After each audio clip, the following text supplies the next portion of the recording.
Hey everybody, my name's Kyle, and this is Track by Track, music reviews, news, and commentary. With the rising of the first full moon of February comes, as promised, the next new song from Peter Gabriel. The Court is the second single from Gabriel's upcoming album entitled I.O., following Panopticon 1 month, or more specifically, 1 moon cycle ago. For the new song, we're receiving what's called the dark side mix, as opposed to the bright side mix of the first single. That was a bit of a head-scratcher at the time, but since then, Gabriel has explained that each song from the album will in fact be released with 2 different mixes, a bright side mix and a dark side mix. There's also likely to be a third mix of each track called the Inside Mix, which is the spatial audio version for those with compatible devices or sound systems. In any case, The Court comes to us with the dark side mix first, so I expect we'll hear the bright side mix of the song in a couple weeks. It all makes me wonder, when the album finally comes out, which mixes it will contain. Will it alternate between mixes, or will it be all one or the other? Or will Peter Gabriel do what was done with the 2002 album Up? No, not Gabriel's Up, but Shania Twain's album of the same title, released the very same year.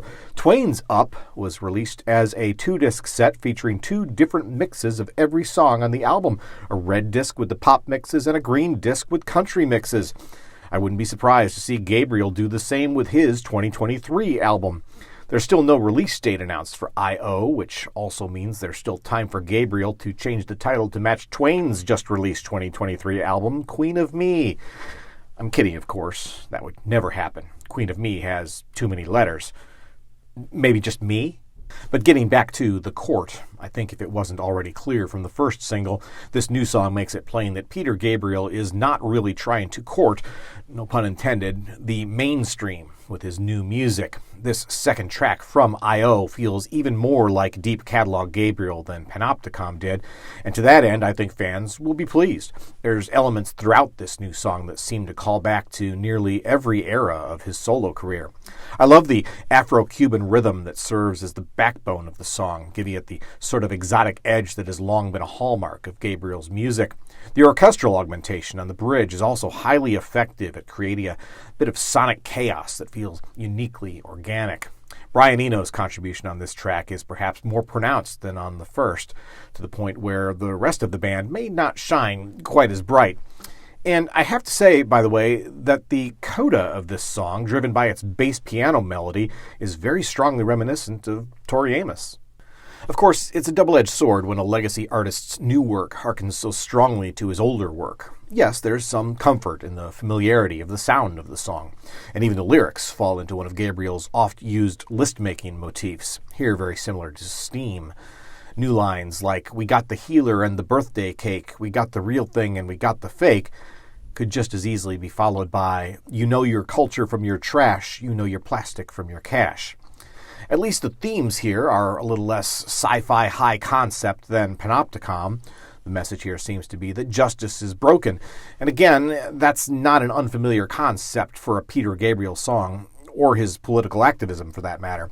I'm not sure the message fully gels into something of genuine power, like Biko, for example.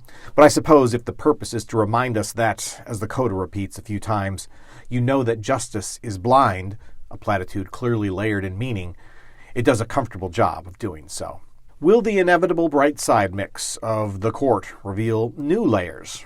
I must admit the multiple mixes of Panopticon felt a bit superfluous to me, so I'm hoping to be more impressed this time around.